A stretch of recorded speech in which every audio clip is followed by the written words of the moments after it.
everybody. Welcome to the Hood Table one more again. Thanks for tuning in. Hey, Hey to my co-host, Carmel Diva. How's it doing tonight? You good? I'm good. How All y'all right. doing tonight? I'm doing wonderful. Thank you for asking. And how are you, Alicia? I'm doing fine. How about yourself? That's wonderful. That's wonderful. Let me turn off my notifications on my phone. I am tripping. Yeah, you are Yes, already. I know, I know. Well, everybody who's tuning in tonight, we're gonna do a very sensitive interview topic tonight. So everybody come on in, kick off your shoes, relax, get ready for the show. Also, make sure you do me a solid, share the link, like the link, and subscribe to the Hood Table family if you're not already subscribed to the Hood Table. Thank you so much. Alicia. Yes, it's me. Yes, it's you. First off, this interview will be from Alicia, our special guest. Keep in mind across the bottom of the screen, the views and expressions expressed in this video on the Hood Table channel are those of our guests, the callers, if any, and the viewers in the chat, and do not necessarily reflect the opinions of the Hood Table nor its affiliates that will be running across the bottom line. Okay, till y'all get that in y'all heads. But anyway. So again, like and share the video, and make sure you be respectful in the chat, or you will get blocked. I got a fierce moderator squad. So you will be blocked if you get out of line in the chat. So be respectful. It's okay to have opinions. It's okay to agree to disagree or completely agree, but keep it cute. Keep it cute in the chat. This is part one of part two. There might be a part three. It just depends. If somebody approaches me and wants to talk, we can do a part three with them if they want to talk. If not, it's cool. Yes. Hey, Miss Hall. Thank you guys for coming in. Make sure you hit the like button, share the live. Alicia, I want to be very respectful of everything that you're going to discuss tonight. So you driving this train, like I told you, we here for the ride. We are going to ask you questions every now and again about some of the things that you are talking about, but we're going to keep it as respectful as possible. Because there's a lot of people involved in this story. Okay. Yeah. All right, cool. So with that being said, first thing I want to start off with, I want you to tell us about this petition that you started. It's called hashtag Free Marcus.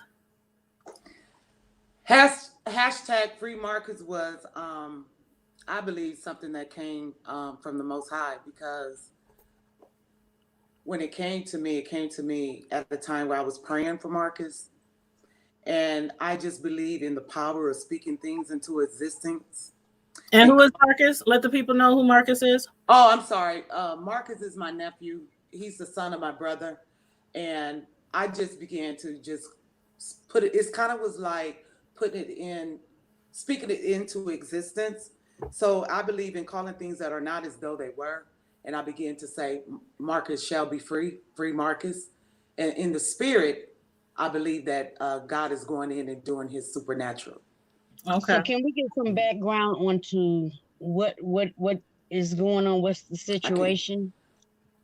I'm sorry. Can we get some background into the situation? Well, first, before we go there, I want you to first. We're gonna get there. But first, can you please explain to us how your nephew, or how you're connected, first of all, to the person that we're mainly going to be focused on tonight? Like, please, could you take us way back in the time, and explain how you first became connected with this particular pastor and this particular church that we will be focused on? Well, it was during the time, okay, let me lay the foundation here. I had just moved back from Nebraska, back to Nebraska from being stationed with my husband at the time in Fort Carson, Colorado. He had to go over to Germany and work. Me and my kids came home while he went over there. And during that time, before I knew it, we we decided to get divorced. So I was a divorced mother, back at home, and I had got involved in some things that were illegal. I was in my mind trying to survive out here in the streets of Omaha. And you have to remember at that time I was a high school dropout, didn't have no education, and I was just trying to survive, you know. And during that time, when I was what we call in the streets, there were many incidents that occurred in which my life was like on the line, like literally my life was like right in front of me. Mm-hmm. And I began to seek after God, especially after what happened to me and my children at my home. We were, um, the guys came in my house, robbed us, um, took us down in the basement, uh, getting ready to kill us. I begged for my life. I begged for the life of my kids. Now that really got me into a seek mode. You know what I mean? Mm-hmm. I began to seek God because I knew the lifestyle and the things I was doing. And especially after that incident occurred, us being, held up, Mm-hmm. state of mind I was in, it led me into a behavior that I knew if I didn't turn this around, that I would be in the penitentiary or dead. Okay. So what I did, I began to seek. I wanted something different, something new, something fresh. Mm-hmm. And I found myself on Thursday nights listening to Minister Farrakhan. I just wanted truth at that time in my life. Right. So I knew Farrakhan to be a man of truth. So I just started listening to him. And then one day, I would be sitting listening to him smoking weed. I'm just like sitting here, I'm just seeking, God help me, somebody help me, you know? Mm-hmm. And so you had, at that time, my sister, I believe, was starting to go to this church. And she used to say, a few things about it here and there. But just so happened, a group of the individuals from this church knocked at my door. Uh-huh. And I answered. But Okay. remember, I was already seeking something different. Right. Right.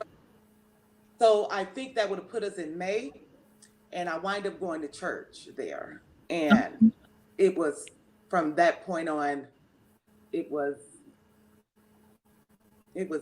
unbelievable. And what's the name of this church? The church is Grace Apostolic. Okay. Yes, under the leadership of Bishop Barlow. Absolutely. Okay. I'm gonna put 10 on 20, 20 on 10. Keep it real. Okay. But I do want to start off by saying I hold no animosity. I believe that the same God that can deliver others can deliver him. Mm-hmm. I will hope that no one is intentionally that cruel and that narcissistic and that selfish. But there's just some things that I believe, and I've been waiting on that time. I was sitting back waiting on the men in the community to do something. I was sitting over there waiting on maybe a friend to do something. And I finally discovered, no, you're the voice. You know what I mean? Okay. It's my testimony, it's my journey, and my nephew is there. And I mean this from the bottom of my heart. I mean this from the bottom of my heart, and I want my nephew to understand. I will never stop trying to get him and rescuing him up out of there. I will never stop doing it. So your nephew is here Uh-huh. in Omaha. He stays here right now in Omaha. Now, tell us about what it is that's really concerning you about the nephew. Like, paint us a picture of. You can lead us up to it, or you can start off with the nephew, or however you want to roll with this. I'll say it just for, I'll keep it a little brief for the integrity of my brother and his Right. siblings. But my brother, they were a family. And as we all know, no family is perfect. You have, issues that come along. Marcus just, to cut to the chase, just suddenly just cut us off. He doesn't speak to us. He doesn't reach out to us. Even like with my mom, he went around telling my mom, telling the church and the people that my mom was abusive. Um, that my brother just recently saw him, his uncle, and he said, "Hey, Marcus." He looked at him and said, "Don't speak to me." Now Oh, yes, this is Pastor Barlow's armor bearer, oh, right? it's armor bearer. And right, he's his And armor what is bearer, that? his I mean, left I'm hand not man. familiar with that. What is? I Yeah, don't what know. is armor bearer? I guess you carry the briefcases now, honey, and take them down to the pulpit and put the water up on the, I don't know what I don't, the definition of an armor bearer these days have been totally, you Okay. know, yeah. Okay. But he's an armor bearer, Okay. and that's my nephew, and I'm serving notice to every devil that got their hands around my nephew's mind, his heart, because this is not my nephew. This is not his personality. This is not his demeanor. Because anybody that know Marcus Dwayne Crawford know that he is an outgoing and Wait a minute, I know outgoing, him. just You said you know charismatic. him? Huh? I know him. She said, I she can't said hear you. Marcus Crawford. I think she said she know him. Yeah. I went to school with him. I graduated with We him. can't hear you. You I can't? Okay, hold on. okay. Yeah, I went to school with him. I graduated with him. At one point, I can't hear that's her. crazy because at one point we were very good friends. We were very close. We had a tight knit group. I didn't know that's who you were talking about. Yeah, let me see. Alicia, can you hear Carmel Diva? No. Okay. Okay, I'll go out and come back in. Yeah, I don't know what's going on, but she sounds like she knows who your nephew is. What high school did he go to? Northwest. He went to Northwest. Northwest. Okay. Okay.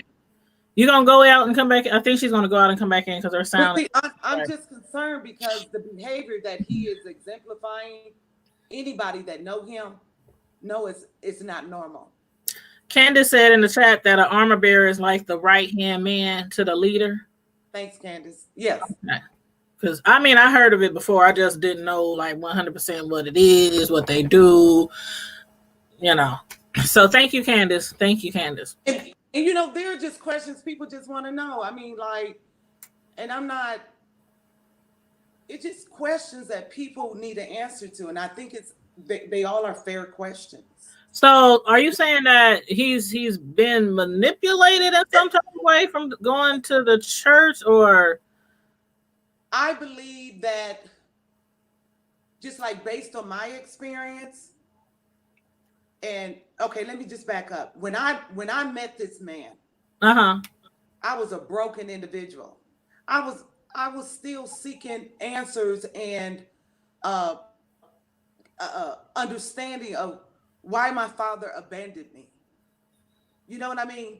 I was a broken young lady that was discovering herself, but never could I grasp why my father abandoned me and rejected me. That haunted me all my life. So when he got me, I was back to being a single mother, divorced, broken, don't understand why I was abandoned, rejected. And I went into this place, this sanctuary, looking for healing and understanding. Some type of guidance Right. Help me understand, why would someone want to reject someone so beautiful as I? You know what I mean? I just like, understanding, yeah. what is going on? And my mind never could understand the pain. It was so painful to me. So I came to him vulnerable. Okay. And he took a very vulnerable woman and literally tried to destroy me. Oh wow. I mean, destroy me. Give us a situation. Like, Break it down for us. Like, I can remember like this most painful incident which it was based on a lie. He pretty much, like what they call in these kind of churches, preaching on you and breaking you down in front of the people, demeaning me. And because at that time, I believe he started getting jealous of me because people were gravitating to me because I was just spitting a lot of knowledge to them. You know what I mean? And I was broken, but I still had enough sense to, be able to navigate through the church. And I was there. I just wanted an answer. I wanted to understand. And he began to become like a father figure, but it seemed so.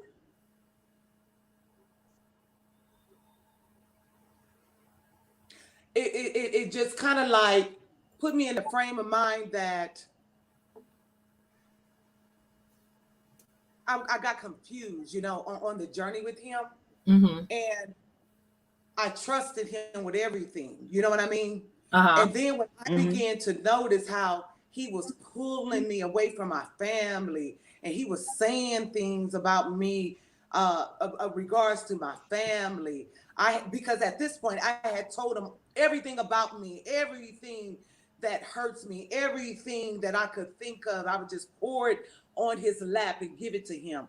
But I did not know he was going to take those same things and manipulate them and use them against me. You get what I'm saying? I'm following. I can say when I left his church, I had a nervous breakdown. And sister, I'm not the only one that has left his church and had a nervous breakdown. And I just have a lot of questions that I want to ask, and I want answers. If he come on the line, we want to ask him some questions. Right. Like, where's the church? I'm sorry not to cut you off, but Where's my the question money is, for the church how long have you been out that of the church? people gave How long have you? Can you hear Carmel Diva? I can't hear her. I can hear her very well, but you can't hear her. Okay, I'm gonna just ask you what she's asking. We're gonna keep it simple. So she wants to know, how long has it been since you've been out of the church, away from the church? Like, how many years have passed? Has to be over 15 years. Over 15 years. And you said you have questions about money. Now, yeah, I just want to know, Pastor Barlow, where's the money at? The money that people gave to build the church on Hartman. Is it 52nd and Hartman? People gave their hard-earned money and empty out their bank accounts. She said, Carmel Diva said it was a church on 60th or something. That was.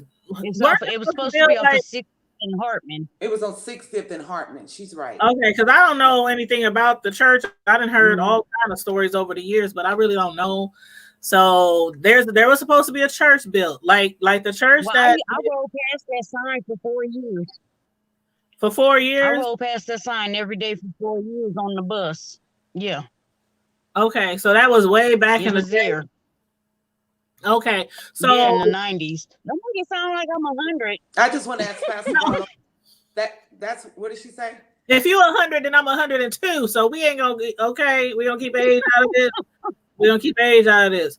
But you were saying, Alicia, that there was supposed to be a church built, because I know the church, the old theater or something, that church. I know of that church off of 2216 Military. Yeah, off of Military, off of Saddle Creek. I got a book coming out called 2216. What? You got a book and you naming it after the church address? Yes. Okay.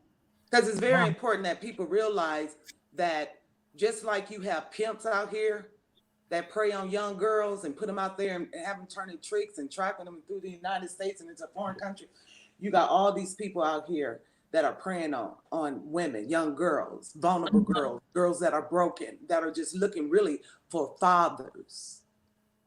So why now? I mean? Why you're taking advantage of these women, and that's not cool.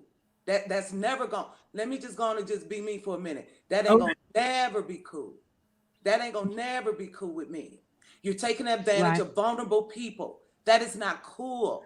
And how was he taking advantage of vulnerable people? Now, I know you said there was supposed to be a church. I know you got questions about money and things like that.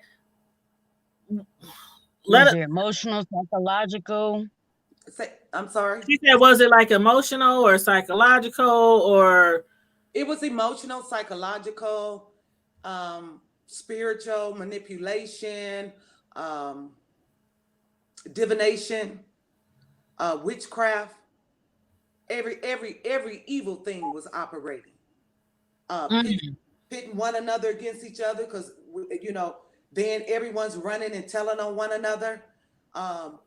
One person might not like the other one, and then when you find out he done caused the fight. Y'all don't even know why y'all So fighting. what was he Just a gaining from lot of doing little that? things that he would do to just keep chaos. Okay, Carmel Diva said, what was he gaining by doing something like that? I think the hustle was to make the wealthy people that were in his church believe he was doing something for the people in the streets. My question of the hour is, name one thing he did for the hood. Okay, I'm gonna step in with this. I never really went to the church. I think I went to the church like twice when I was a young adult. I had a friend who went there for youth night, so I think I went to youth night twice. But one thing I remember about the church, or a lot of things that I remember being said out in the street, was how he can draw like certain people in, like when it comes to the hood, like gang members, drug dealers. I used to hear this all the time. And to this I day, always heard he was a street hustler, a pimp, a I drug mean, dealer. is there some kind of things that you want to debunk about him? Like some people say he was a pimp. Some people say he was involved in drugs dealing. I ain't saying he was on drugs. I ain't saying, no, Pastor Brawler was not on no drug dealer. He okay, doesn't, okay, but he wouldn't know nothing about that. okay, But okay. here's the trick in that. If I can get you to believe that I'm a drug dealer and I paint you this picture and I walk around and prance around in fancy cars, yes, Renee, it's spiritual abuse. Yes, April, is spiritual abuse. Absolutely. If I walk around uh, and I give you this image that I'm a drug dealer and I let y'all roll with them rumors that I'm a drug dealer, I got y'all looking over here. When I'm over here, really getting down. I'm robbing your mama. I'm taking your auntie in retirement. I'm gonna have you pay me She's before you freezing pay up. your light bill, and your kids gonna grow up sitting in the dark. She's not freezing up. Maybe it's because you down in the. You might need to go up a little bit. Yeah, that's Because not working. she's not freezing up at all. So it got to be your connection.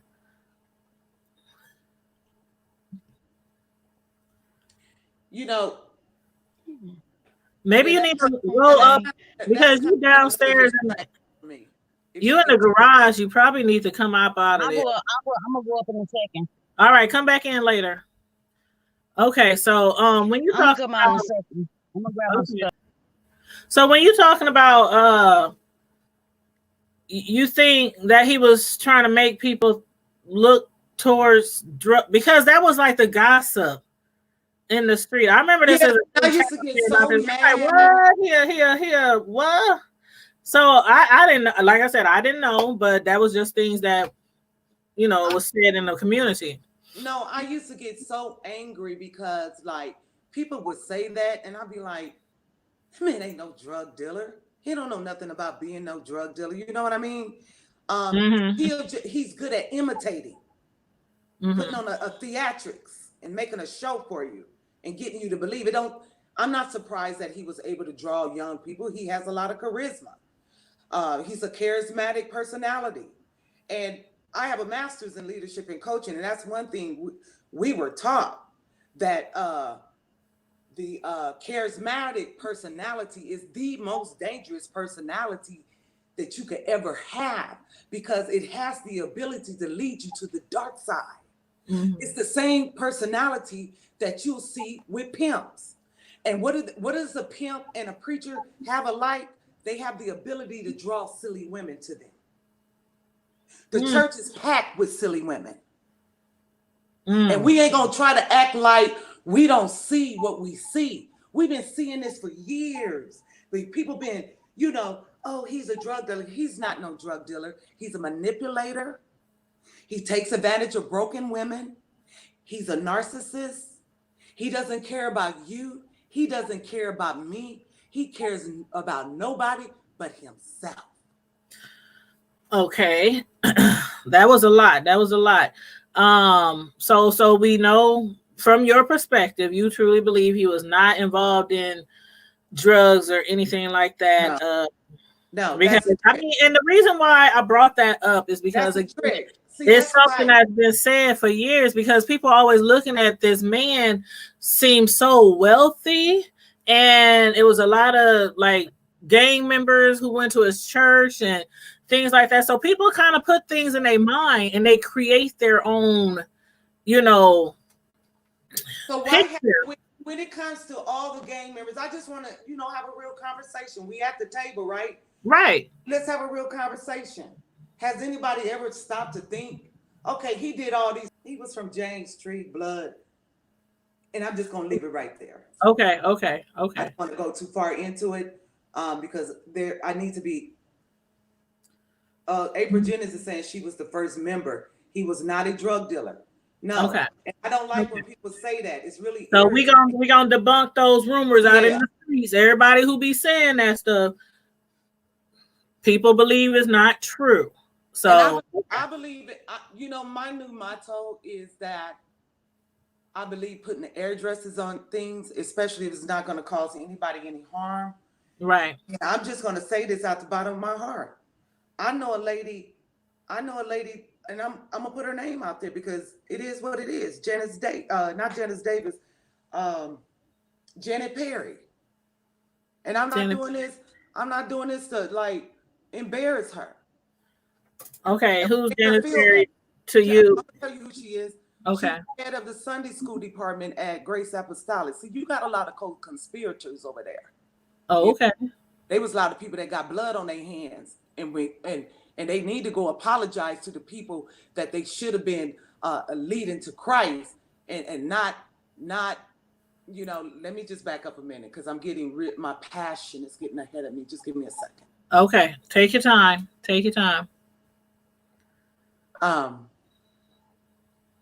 it's really heartbreaking because you have all those co-conspirators sitting over there, and they knew what was going on, and they sat back. But this lady named Janet Perry will come into church, and I'm not trying to dog her because I love her.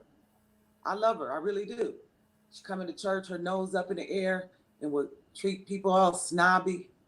When he got done with her, she was in Dallas working $9 an hour, for $9 an hour 2 years ago, and she was a top executive at US West.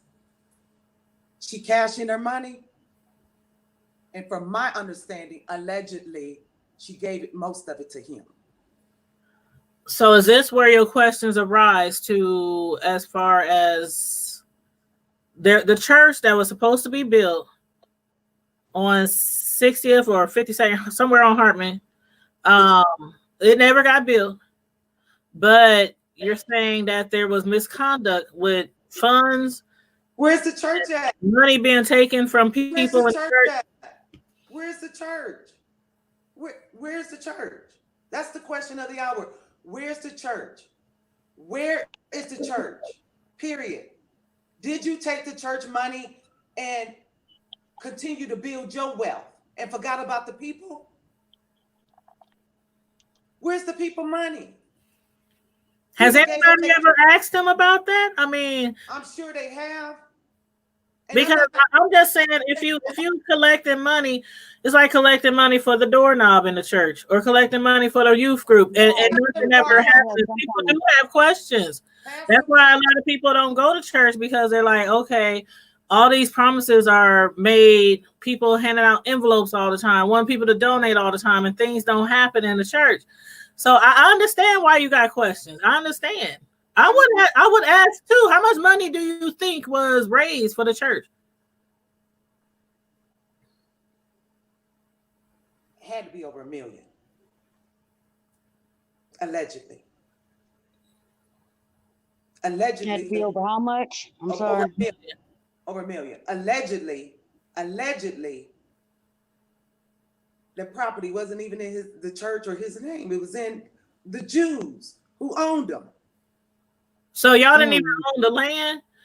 The No. land was in somebody else's name. It was owned by the Jews, allegedly. Okay. So was y'all supposed to rent the land, or pay for the land eventually, or I don't know the legalities around it. I just know people will walk around it every Sunday and pray and God do your thing. And but he told me when it was just me and him that these niggas keep fooling with me, I'm not gonna build no church. And no church ever got built. That's real talk. But okay, so there was no church built. Hold up. Was there at least repairs made to the current church? I mean, was there anything? If he told you that the church was never going to be built, allegedly, what was he doing with the money then? Was it going into the old church? No. Like fix it up or remodeling or buying clothes for the kids in the community or feeding the children in Africa? I mean, where did it go? No, I never seen one mission trip. I never seen it. Now it could have happened after I left, but as far as I know, and the people that I communicate with, there has never been any.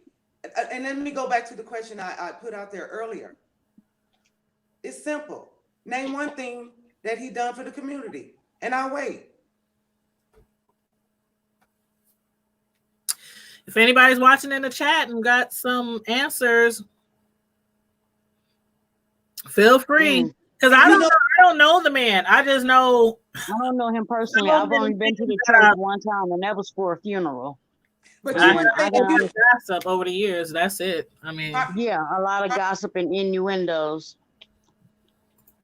You were saying you knew my nephew Marcus?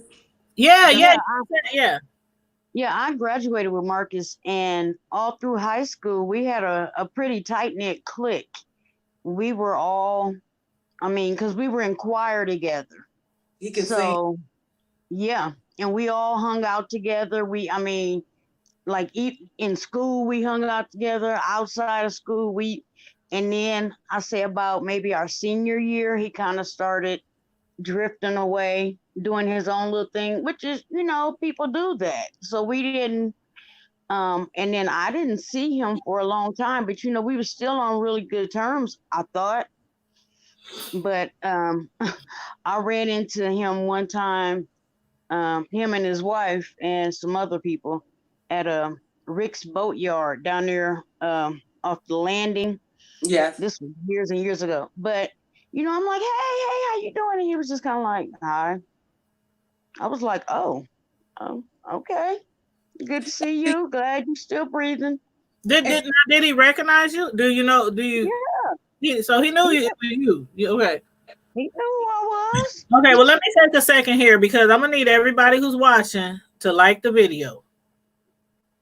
If you're on your cell phone and you don't know how to like the video, there's a little X. Can y'all see? There's a little X. That little X on the end. Y'all need to hit that X and it'll show the like button. If you're on your computer, it should be easy to find. There's a like button. Should be easy to find. I'm gonna need y'all to like the video. Y'all want us to keep on going with this interview, and this is just part 1 of 2. So if y'all want to keep going on with this interview, I'm gonna need y'all to hit the like button. I've heard, just speaking on, I don't know what his connection is with the pastor. I don't know what kind of hold he may have over him. I just, I hate hearing that my friend has disconnected himself from the love that cared for him his entire life. And you are now following somebody who may be a wolf in sheep's clothing because, they say the devil know the Bible too. He know it almost as good as any other angel. But I want to say this, I want to put it out in the atmosphere because I know my nephew's going to run across this video. And I want him to know, I don't want to get off focus here. I want him to know that I love him. And my question is, Barlow, did you ever think we wasn't coming for ours? That's my brother's child. We coming by any means necessary. It's up to you how much pressure will be applied. Marcus Crawford is coming out of there. We want our people. And our last name is Crawford, so you already know we like to fight. I'm coming Oh, after my nephew. oh, okay. Well, we definitely are, seeing how passionate you are about your brother. I want to get into more. I mean, your nephew. I want to get into more. Uh, as far as like okay, we'll probably never know where the money went unless he come right out and say it, or Right. somebody else says it. But what other kind of manipulation was there? Any other kind of manipulation going on into the church? Because we obviously, but from the passion you are showing with your nephew and the free Marcus campaign that you guys been doing, you believe that there probably was some manipulation going on with your nephew Yeah, because with the church as far as the money. So can you give us, any other reasons why you believe that people were being manipulated by him besides raising that much money and not having a church to show forth? I remember coming Right. back from, because I was always with him, always around him, and anybody listening know that. When I remember coming back from Decatur, Illinois, and I was in the back seat with him, and uh, rest his soul, Gary was driving, and we call him Deacon. Well, anyway, I forgot his name, but Deacon Hill, and he was driving, and we were in the back seat, and he told me, he said, "Don't say anything, to the people, um, that he had ordered a Rolls Royce, and he had to put Oh, $10,000 on it, or something like that, and he put 10,000 on it, something like that." something And like that. Okay, okay. then when we got the next Sunday came, a message came across that God told him to get rid of the church vans, that the people was being too dependent on him. Honey, them people had to get their way to church, but he got rid of the church vans. Shut up. So hold up. You telling me that he went Really? and bought a Rolls Royce and then got rid of the church vans for the people who didn't have transportation? So what did he sell them? Did Okay, and when you say own him, he down to his Rolex, they used to own that. His mink coats, they owned it. His house, he bought a land contract. Uh, he got it, the one in Regency, from old boy. Then it was very important for him at one point to get that stuff out of his name, because he kind of felt like they were kind of owning him. That's real talk. Allegedly. Yeah. allegedly, Allegedly. No, allegedly. I mean we can. Where's your sign, Karma Diva? But hold on, I know. I know. we can say allegedly, but it's facts. I mean, I know, allegedly. I know. I'm just saying. I'm I just mean, these are your. I mean, I'll say this. These are your facts. the views and opinions expressed in Right. this video. Okay, all right. I mean, this is how I feel about it. If I'm defaming him, I encourage him to go to the courthouse and charge me with it. And the thing about it, you're not trying to No, I'm not. That's not destroy anybody. You're just trying to make the community aware because what you're saying. and not just that church. Any Yeah, church, churches, any churches. relationship. That was just my experience.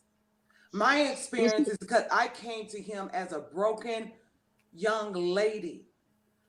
And let me tell you something.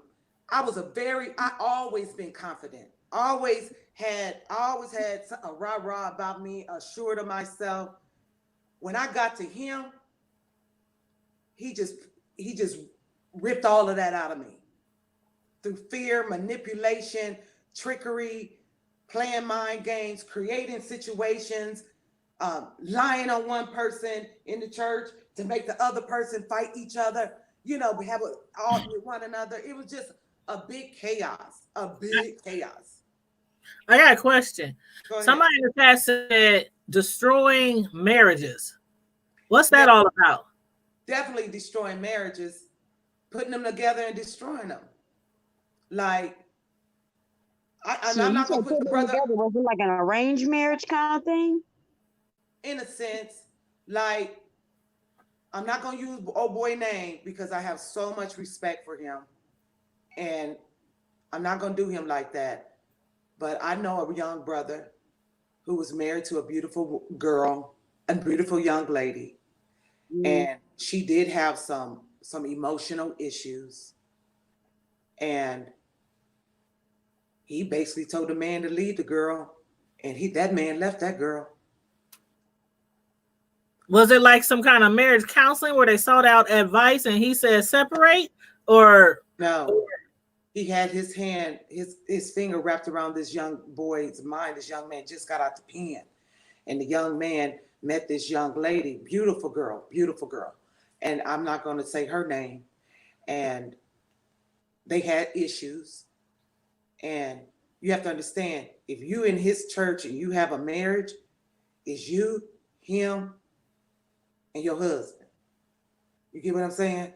It's like he's in every, relationship, manipulating it or controlling it or directing it. He had this young man leave this woman. This woman almost had a nervous breakdown. Another one who had pretty much a breakdown. She wound up moving to Dallas, and I don't talk to her because I think out of both of our brokenness, there was a misunderstanding, but I wish her the best. And I know that her story is real. somebody said you can answer or not answer? Whose name did he put his assets in? Mm-hmm. He moved his assets to Indiana because I was working at a bank that so happened, I just so happened to get a position at a bank, and I'll leave it at that. And, Okay. and I discovered some things.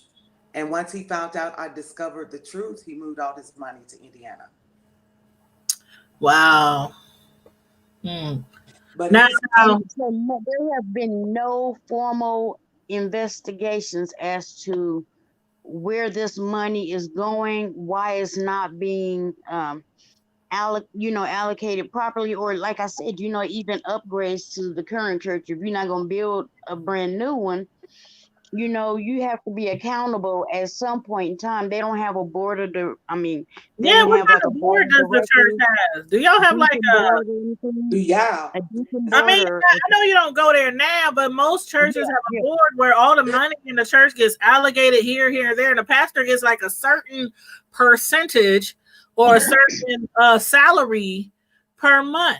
So that's why I always wondered if a lot of stuff like that is going on in this church, allegedly, why nobody ever speak up? Because I'm gonna tell you right now, if y'all tell us we building a tree house and we don't never see that tree house, and I'm a kid, I'm just putting it at a simple picture here.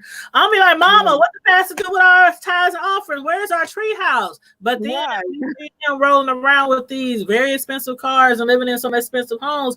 So thus the rumors, a lot of the rumors over the years have been about things like that. Where's the church is number one. He has after he and this is facts.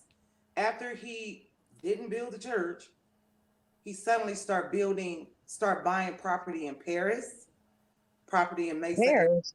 Paris. He has another home in Omaha that he stay at, and his wife stay in another home. Um, Now I remember they used to stay in Raven Oaks or something back in the day, right? and then when Not he got Raven Oaks. It was some neighborhood where a whole bunch of trees was. It was like real wooded That's area. Raven Oaks down there by the cemetery, Raven down there by Oaks, Forest Lawn. Raven Oaks. Yeah, I think so. Yeah, so I knew from working in real estate that's a real house. Really nice house. So Real nice house the people built. mm, Mm. So he took away. I'm still stuck on this. He took the church vans away, and nobody said anything. Nobody said, "Hey, these Because are." he has no accountability. You have to remember he appointed his sub bishop. Nobody ever never. bingo, Rena. What's that? What's that scripture? Touch not. Oh, Yeah, because she said you are taught not to question their authority. Yeah, when you're in a setting like that, the culture that is created is that you dare not question his authority. The only people that counted the money in there was his wife, his son, and his sister-in-law. They counted the money, mm, and sometimes it was mm. counted in his office. No, there's no board of directors or no one to hold him accountable for anything. I remember Barty. He used to be the principal at South High. And yeah, and this is so important to say that it's so important that we get healed. Our brokenness makes us vulnerable. And we need to understand that the word of God says, woe to the pastors that destroy and scatter my sheep. He said in his word, I shall visit you, said the Lord. He go on to further say, I see that you led my sheep astray to become slaughter. But I'm going to raise up a people that has my heart. And I believe this is my calling to stand up for what is righteous and the righteousness of God. And when you begin to manipulate and take advantage of vulnerable people, such as he has done in our community, it's sad. And April Jennings said she used to count the money. where back in the day, yeah, but she no longer lives there. Oh, okay. I just thought that was a good Yeah, comment. no. She's real. She was one of the very first members. The very think out of the not Vietnam, out of Hilltop, I believe. One of Okay. the Okay. first members, yeah. You could confirm that, April, if you want. But let's just talk some real stuff here. You got like all these young black boys. I mean, and we could talk about that at another time. I do want to be careful, but I just question just some things that need some answers to it. I mean, why Right. everybody that come to your church wind up getting killed or indicted? Who you Oh, working for? Like, Now that's could it be a coincidence? Just right. no, We can't put that on him because people they do have free will, and what they do outside of the church, for the most part, is their doing. He may have had some dealings with that, but I I wouldn't put that all on him. I don't understand what That you mean. Please, go ahead and explain that, please. you What do don't you understand what I'm saying. mean? No. Like you said, why is it that people that most of the people that went there have either been indicted or killed? I'm saying I wouldn't put that on him. People have free will, so outside of the church, I mean, they have their own mind. What they're doing may cause their deaths. He may not have had anything to do with it, so I wouldn't, put him in that. Is what I'm saying. Oh, okay. Yeah, that's not what I was saying. What Oh, I'm I'm sorry. it's just there's some things even in that need to be questioned. You know, Okay. because I mean, hey, I mean, it is what it is. You got people coming in there thinking they breaking bread with a pastor and they being vulnerable and telling all their business. They better make sure he can go sell it or go tell it. Mm. oh, I see what you okay. And I'm just starting to question some of this stuff. Now, one would say, when it comes to free will, as far as like the allegations of misconduct and taking money and making promises to use it in a certain way, one would say, isn't that free will? What do you mean? Is it like if let's just say if the pastor says I want everybody to sow $10,000 this year into the church fund, and it doesn't get done, would it be fair to say it was free will, or was it more to it? I I used to never hear that explained it what was. you I used to saying. hear that it was like cult like behavior in the church. It I definitely was set up like a cult. It definitely was that. It was a cult. And this is the thing. We got to start calling a spade a spade. I mean, we done sat around True. and let this man ride around here and take from our people, and we just sitting back and just like, there you go in a new car. We need to know what you doing with that money and where did you get that car from? Right. And Why your right. people And what happens is we they could understand. lights is getting cut off and you rolling in Rolls Royces? Right. That needs something. He But needs I to be don't want to make accountable it somewhere.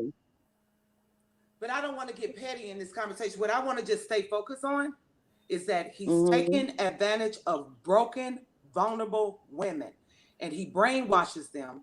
And most of them people wind up not having nothing to do with their family. Marcus Dwayne Crawford belonged to us.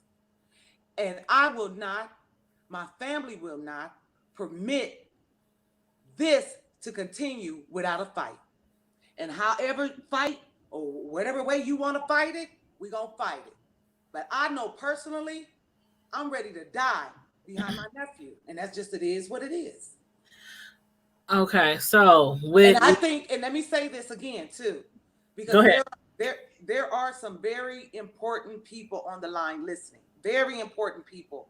And I'm challenging you today to take and listen to what I'm saying. We can talk privately, but we need some questions answered. We need to know, where's the money? We don't understand how your son can work at Walmart pulling up in a Bentley. Well, now somebody said, would it be better to teach people about Christ versus against a man? At some point, people are making a choice to follow or read and study for themselves. Well, Mark, we talking about manipulation. And if you're not expecting this type of behavior, and you're coming in and you're just seeking God, and the individual make you believe that in order to get to God, you basically got to go through him, and it become a controlling atmosphere, and the culture of the church is just to obey, be obedient. Because if you go against what the man of God say, you're going to die. You know what I mean? So, Mark, yeah. But April Jennings said when she questioned him about it, he said she's no longer a member. Yeah. So, April, are you saying that he put you out the church? Yeah, he put me out too. Well, he claimed he did. Yeah, he put me out too. When you go against him, he puts you out the church. Are you serious? But because hold up. So if you ask him questions about like why the church was never built, or why you take the vans away from the people who need transportation, or when you ask him any kind of legit questions, he put people out of church. Is that what you're saying? He put you out. You out of there. I got put out because he don't have control over your thinking. That's what it is. I got put out because I began to question that money. I began to ask too many of the wrong questions. I was supposed to continue. No, you were asking the right questions. Hold on, baby. I was too vocal. Too vocal.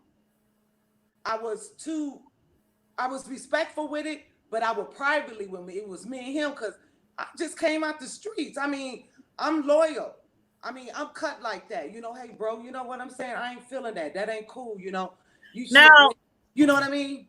How much time did y'all spend together? Because you sound like you was a loyal member of the church, and that at one point in time, you really did truly believe in his pastoralship and what he was, I guess, bringing to the people in the church. So, like, how close were you? Like, for him just to put you out, if you ask a question, I don't get that. Like,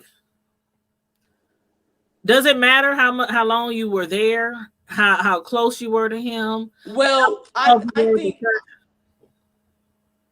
think that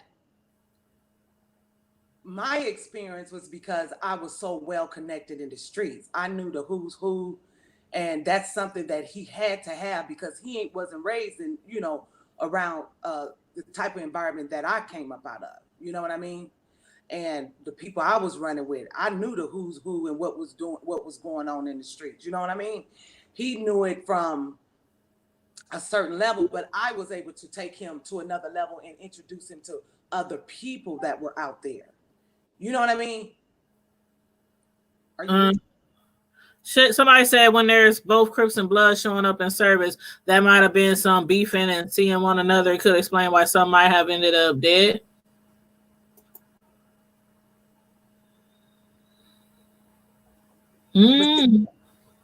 Possibility, I suppose. Yeah. Now, somebody else said, I told him I had him in the wrong place, a place only for God. He sent me a letter. Oh.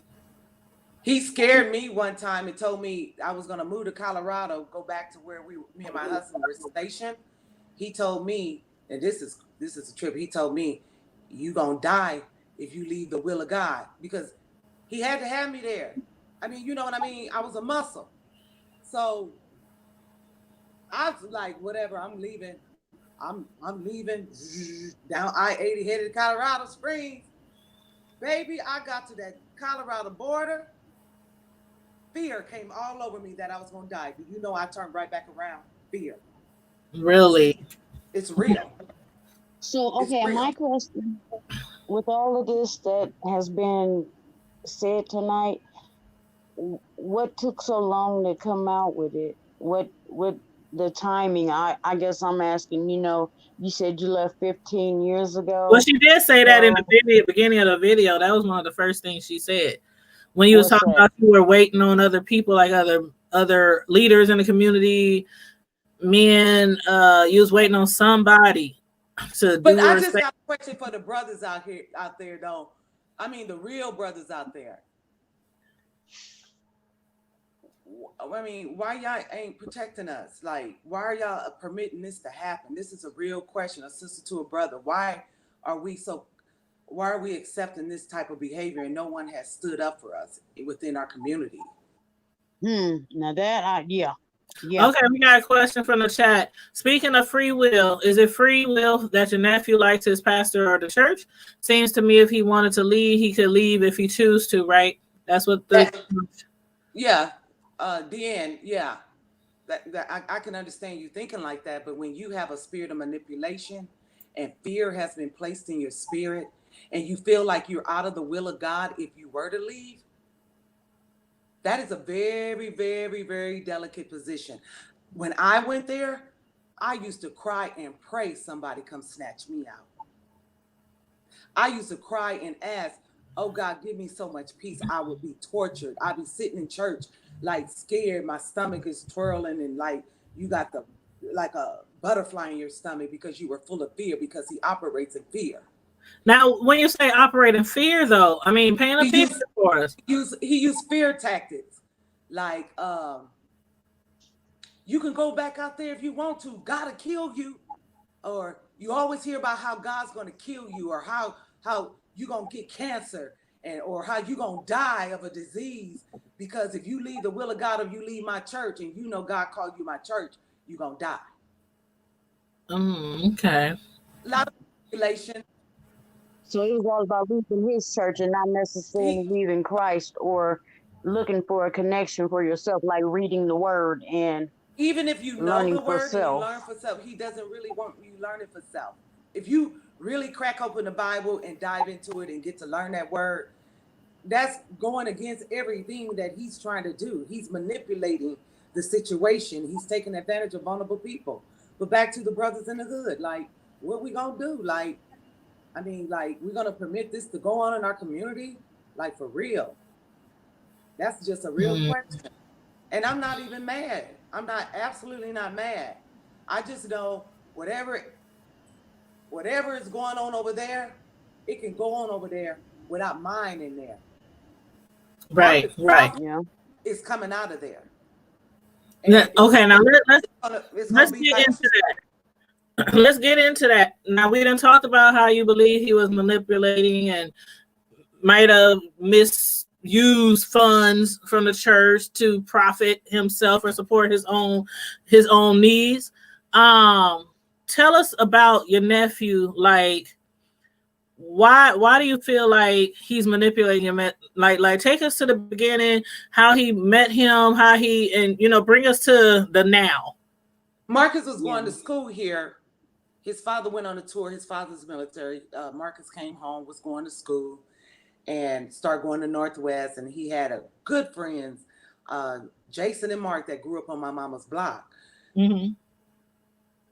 And grew up on my mama's block, and they was best friends. And but before they start going to this church, Marcus was born again. Marcus was born again living with his father. Marcus knew God before he ever met this man. But, hey, the vans was coming by, picking them up. They were going to church. It was better to see them in church than hanging out in the streets. You know what I'm saying? Right. So who's going to shoot that down? Yeah. But at that time, Barlow was pretty much rejecting Mark, Jason, and Marcus because they weren't gang members. He only was interested in the boys in the streets, in the hood. Mm. So So he wasn't thug enough. He wasn't he wasn't free thugging enough. enough. That he wasn't. Yeah, Marcus had no inkling about thug life. None. Him, Jason, Mark, they wasn't cut like that. Okay. And Marcus went on, and as the years went on, after high school, after he played football for Nebraska. After Nebraska, Well, didn't he he go to the military? I he went thought. he went to the military. He went to the military. He was a military police I thought officer. somebody told me that. He was doing very well down in where he was stationed at, and we like, yeah, he gone. So everybody was out of the church then. Then all of a sudden, we get a phone call. Marcus leaving the military. Marcus going back to coming back to Omaha. Then we find out Marcus got married. None of the family was invited. Um, Oh wow. just about 2-3 years ago, I basically had to sit down with Barlow, and negotiate, come to terms with him, really like allowing my nephew to go and be with his family for Christmas. Hold up. I'm gonna need everybody in the chat who's watching to hit the like button. Hit the like button so we can keep moving it forward. You got to hit the like, show some love on the like button, please, and thank you very much. Like, share, subscribe, and not in that order. But make sure you guys hit the like button and share the live. When you say you made negotiations, how old was he at that time? You said this was 4 years ago? In his mid-30s, he would be. So he's a whole grown man, right? Yeah. Okay. Now go ahead. But if you knew Marcus before and you knew Marcus now, What was he like before? outgoing, great personality, very smart, very Now, see, athletic. like in high school, he was funny. I mean, he was. Oh my God, he was a character. He loved watching In Living Color, and he would always imitate Jim Carrey doing Fire Marshal Bill. He was. I mean, yeah, he would.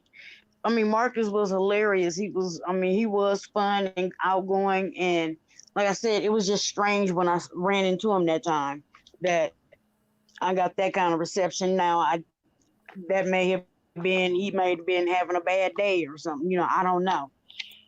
I No, can't attribute it. because we have had people reach out to us and say, "Hey, I seen Marcus in the grocery store and he wouldn't speak to me." It's the most weirdest thing, but it's straight not his personality. Mm-hmm. It's just not Yeah, my nephew. And at this point, and I know my family is on my side, and his father and his mother, and I'm sure his sister, they all listening in right now. And it's a very heartbreaking thing. Mm-hmm. And I'm just here to serve notice, and I don't care who get mad and who got a problem with it. Marcus Crawford belonged to the Crawfords. He don't belong to Barlow. Why is it that Barlow get to see his grandchild and my brother don't get to see his grandson? Why is Barlow get to hang out with his sister and Marcus don't get to hang out with his sister? Yeah, he's a grown man, but he has been spiritually manipulated. It's facts. Mm-hmm. It's facts. Mm-hmm. I know people who have lost their mind coming up out that church and end up in a nursing home in a fetus position. Oh, really? Yes. But I'm not going to put his name out there like that because I know he's still vulnerable. April, you know who I'm talking about. Still vulnerable, and I love him. I love him. That's But let me go back to the co-conspirators before yeah. we Okay. get off of here. And Okay. I want to put this out here to everybody that was over at Grace Apostolic and you was in a leadership position and you did not do anything, you did not say anything. The least you can do is understand that you have blood on your hand as well, and you need to reach out to these people and apologize because there's broken people out here from in that church, and you know it. You have done people absolutely wrong. You applauded this man in his ill doing, and God is coming to judge this mess. He's coming to judge, and I believe he's going to use Omaha as an example of what he will do when you mess with his sheep. I'm cool. I mean, I'm not going to tell you that maybe down the line there might be some legal actions. I want some questions to answer for the people. I think a lot of people got questions. Where's the money? Where's the money? I think a Where's lot the of money? people do And I have. don't, and see, this is what we need to understand. I got a right to ask where the money at. Well, Right. let me ask you this. If there, I got two questions, in fact, and then we're gonna wrap this up because this is just part one. We're gonna come back with part two. So, and we're gonna continue on the conversation. But I want to ask you, like, if there's people in this situation right now, whether it's there, whether it's a different church, do you have any advice that you would like to give them if people believe that they are in what you would call cult-like activity or brainwashing or manipulating or anything like that? Do you have some advice for people who are dealing with similar situations? The advice I Or would how give, the advice I would give is that seek ye first the kingdom of God and his righteousness, and all things shall be added unto you. When you seek God, he gives you everything that you need. And man, the bishop, the pastor, is not your ticket into heaven. Your amen. relationship with God is more important than anything. And Barlow doesn't have the ticket to get you into heaven. No pastor does. No pastor Yeah. does. And this is where we got to come in and change the way we think, change the way our perspective and our relationships with God. And we need to sit down and rebuild this thing because it's been built totally wrong. I know young women since they knew I was coming on here that been inboxing me that has been molested in black churches sitting in North Omaha. I'm not only just talking about the spiritual and mental abuse. There's abuse running rampant in the black church in North Omaha. And at this time, I can't even recommend a church for nobody to go to. That's real talk. Wow. That's Where they gonna horrible. go? And you know the sad My bad. I think I did that. I think I hit the mouse and kicked us out. I'm so sorry. My bad. is the beginning I of accidentally hit. time, and Sorry. people swept it under the rug. You know, and I agree that there's a lot of things What that is go going on on, in a lot of churches, but when it comes to the black churches, it's kind of like the black. Tanya? How can you hear me? Yeah, I can. Okay, so in a lot of the black churches, it's kind of like the same thing in the black homes, and I think the reason why a lot of things in the black churches get swept under the rug because that's the AT? practice we've been practicing for a very long time in our black homes. Me personally went to a church where a lot of people felt like they were being manipulated Or out are of we having some kind of uh Cutting her off. I'm gonna kick her technical out. difficulties? Yeah. I'm gonna kick her out. But a lot of people in the church I grew up in thought they were being manipulated. I mean, I know a whole bunch of people in the church growing up, they were almost like forced to give up darn near their whole paycheck, and everybody in the church sitting in the dark at home and down at the Goka building getting Yeah. food and walking to church while the pastor driving Absolutely. Cadillacs. And it was like, and I remember one time when I was in a certain position where a pastor tried to get a little more closer to me than I should have. And I was like 18. But And I why we not had to saying tell my mother, and my mother went to him and had a deep conversation with him, like, not mine, you know. So I know what you're talking about when you talk about these churches in our communities. I be looking at a lot of pastors in this city sideways, like, here's my thing. If you're not giving back to our community, and when I say our community, I'm talking about specifically North Omaha. If you're not giving back as a church, if you're not putting something back in there, what's the purpose of you being there? exactly, exactly, exactly. So I feel you on that. My next question is, and then we're gonna wrap up this part one. When looking back, what is the one thing that really haunts you about your experience at that church? That I left my nephew back there. And matter of fact, it can be a few things, but what are the things that still haunt you to this day regarding I, your experience? I wish I knew what I know now. I would have been able to enlighten my nephew much better.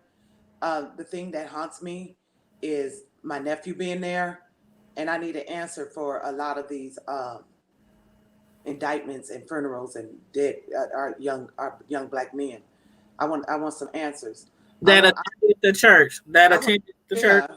I want to know what did you do with the information that these young men came in there and gave you? I'm really being serious. Like, why is it that all these young brothers that come in your world, they wind up dead or indicted? What was you doing with your relationship with the police chief and all these big people down there? Like, really, what was you doing? Did you sell our people out? Did you sell our brothers out? Why everybody that dealt with you wind up being indicted doing 10 to 15 to 20 years? But these are the same people I just saw come out your office crying and broken, scared. Then all of a sudden, they dead or indicted. And I might be wrong,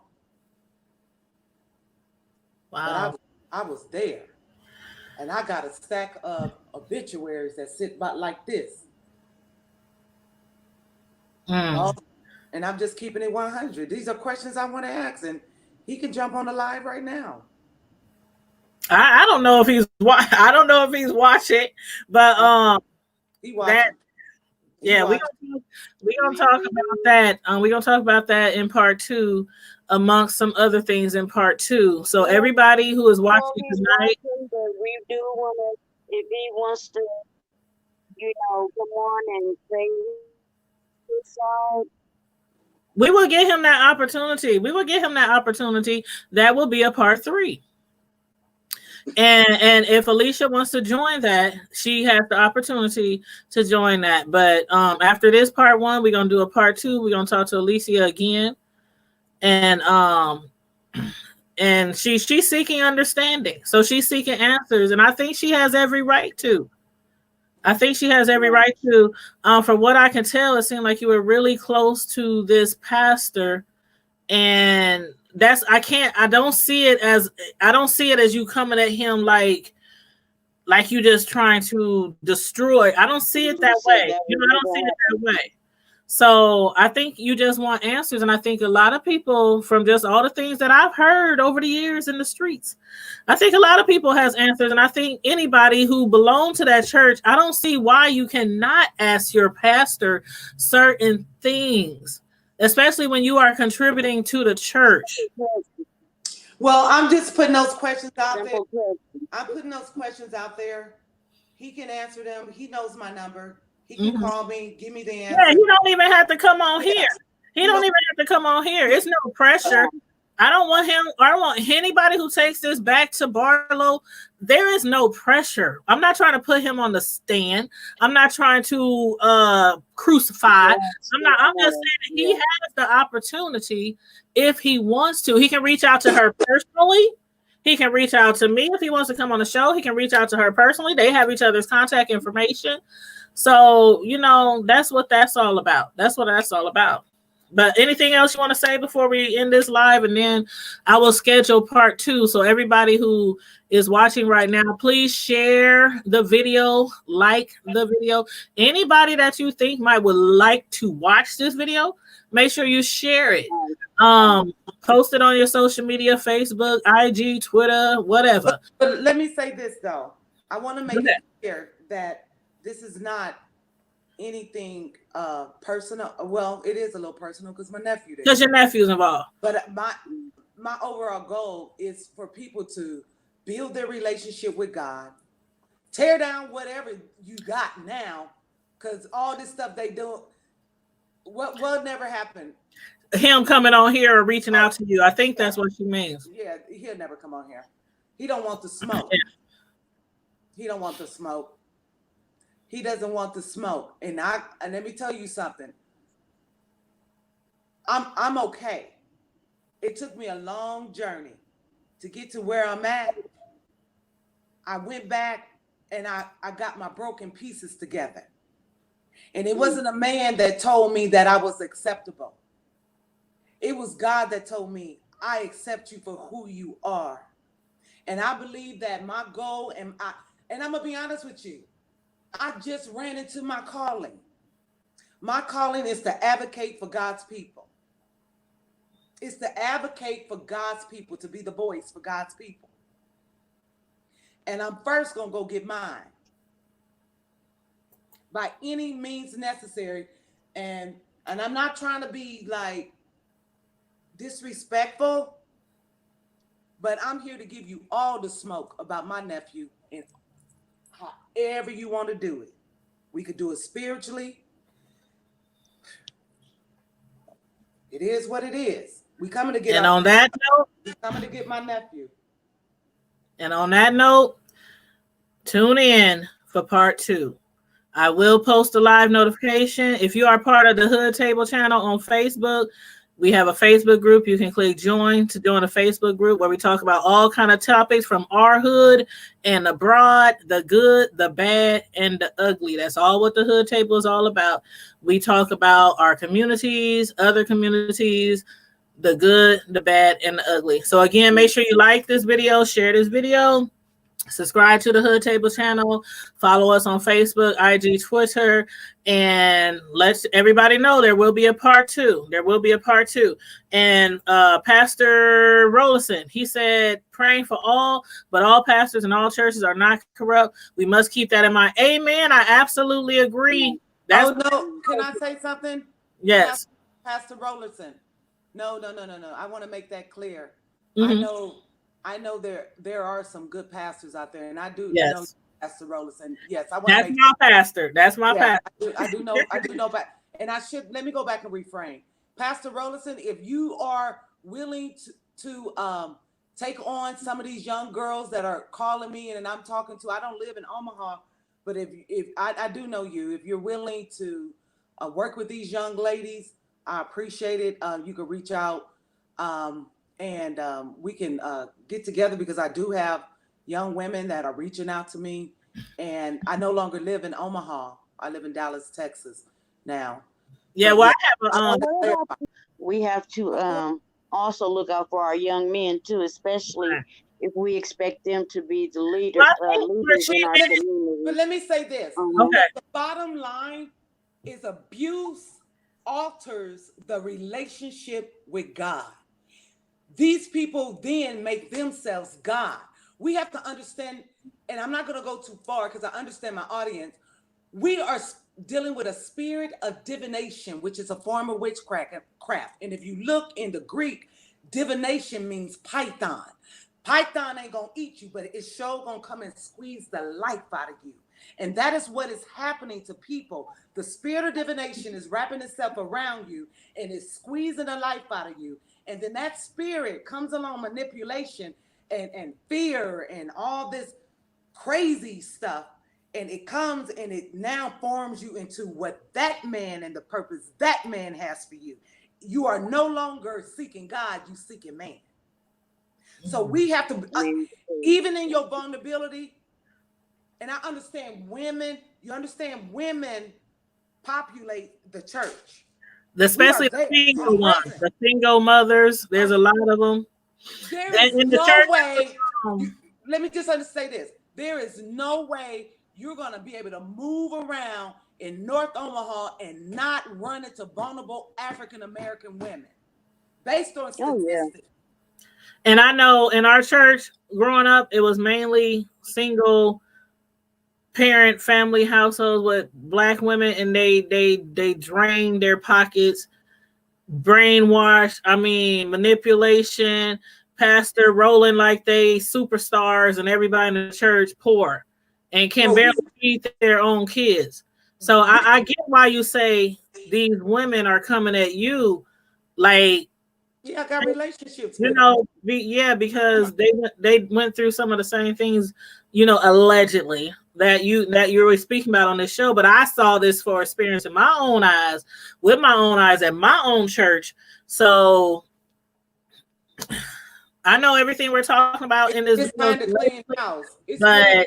It's really time to clean house. And I think if you got a microphone, thank you, baby.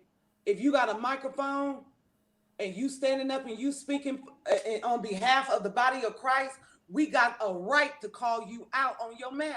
And ask questions. ask Why can't you ask Now, questions? what you I think don't get it. now I'm just gonna let you come and finesse us like that. I'm not gonna Well, let it that's the happen. thing. Like Tanya said, I don't understand. I don't care what your role is in the church. Why is that a problem if you ask a question? What there should Because never be an because issue. But you yeah, I mean, I understand what you saying, that he don't like people basically coming in and no, you ain't gonna um ask about that money. You ain't gonna ask right, about that money. You and don't have a question right his to ask about the authority, money. basically You don't have a right questioning to his ask about the authority. money. Touch not my anointing. Touch not my anointing and do my prophet no harm. That's the scripture that people use against leaders use in the church to make you stay boxed in and not ask the question. However, here's the thing. If you got God's spirit, you is his anointing. Amen. So he better be careful touching me.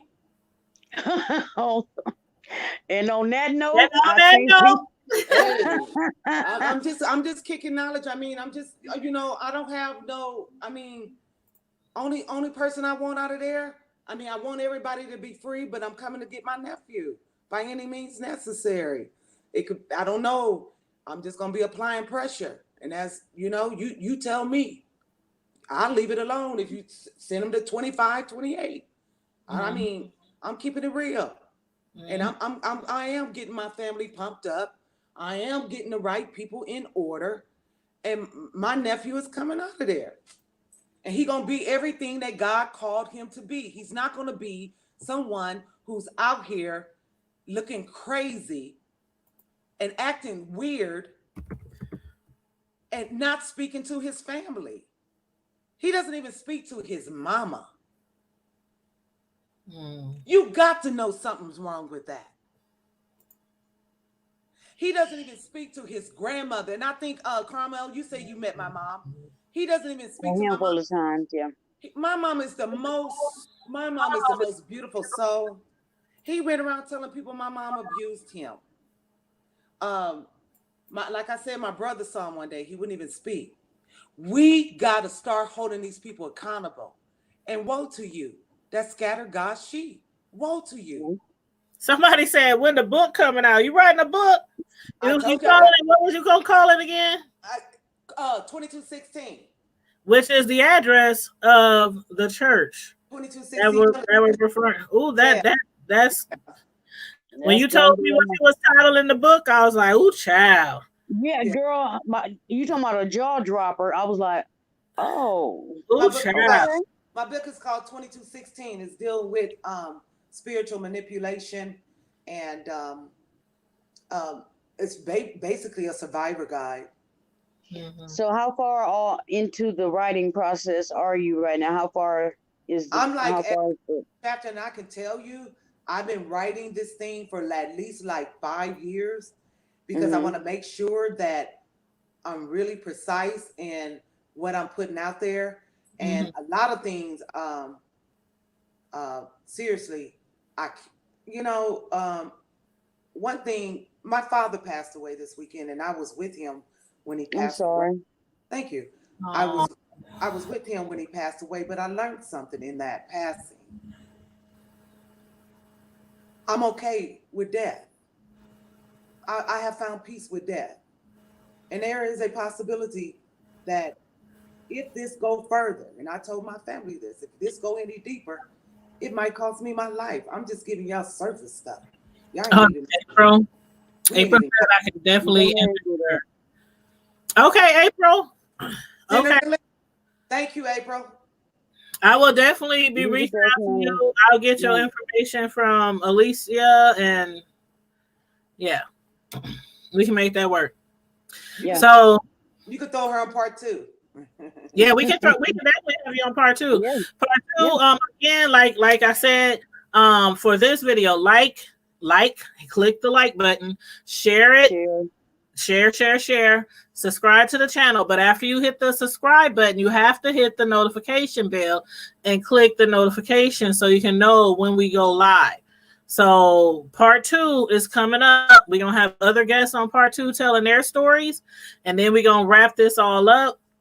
But yeah, the book, that should be interesting. Yeah. And wow, that's all I can say. So on that note, y'all, we about to get up out of here. We've been on here for almost an hour and a half, so I don't want to overload everybody. So that's why we're breaking it down into two parts. So we appreciate everybody for tuning in tonight. We appreciate you liking the video, sharing the video, and subscribing to the channel. And don't forget to join the Hood Table on Facebook. Find us on Facebook, hit the join button, and join the group. And on that note, we're gonna go out of here on our theme song. Bye. Bye. Bye. You don't need Be safe. Netflix. Be You don't smart. need cable. Hop on YouTube. Welcome to the Hood Table, where we chop up local and global events vocally. You don't really wanna miss out on these conversations. Just joke a little, huh? Laugh a little. Get that one in your system for your glass a little. Expose current events talk.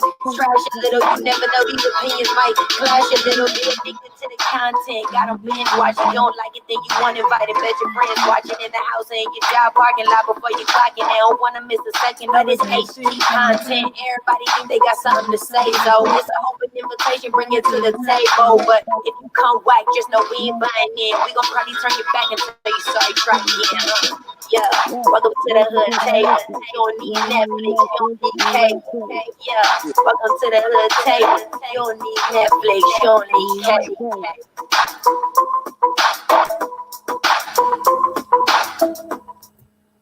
Thank you all for being here tonight. Good night. God bless. Be safe. God bless you. Keep me in your prayers. Yes, and everybody stay healthy. Don't come back We with the will Rona. definitely keep you in our prayers, and we want to extend our deepest condolences Over the on the loss. loss of your father to you and your family. Thank you. Thank you. you. Thank you. Thank you. Why It was. somebody Thanks said for coming laugh on. out loud? Thank you, laugh out loud. Who's DKNY? Oh, I don't know. I don't know the initials sometimes because some people don't use their real name when they sign up to YouTube or to Google. So I don't know who that is. DKN Lovely One. I don't know. But thank you so much. Thank you. Thank you. Thank you. Enjoy your night, everybody. I hope everybody who is going out tomorrow to church. I watch our pastor from Facebook Live. So Oh, I forgot. Happy Mother's Day to everybody. Practice social distancing, y'all, because they ain't giving us the real numbers. We're gonna talk about that on our next Friday Night Live. Nebraska is not giving us the real numbers on this Rona. So y'all please continue practicing social distancing everywhere. And everybody, please have a wonderful Mother's Day tomorrow. Spend time with your family, spend time with your kids, but just be safe. Be safe out there. Be safe. Be smart. Be smart. Stay healthy. Stay blessed. Thank you, everyone. Like, share, subscribe, and tune in. Stay tuned for part 2 of this interview. Good night. Bye-bye. Bye-bye. Bye-bye.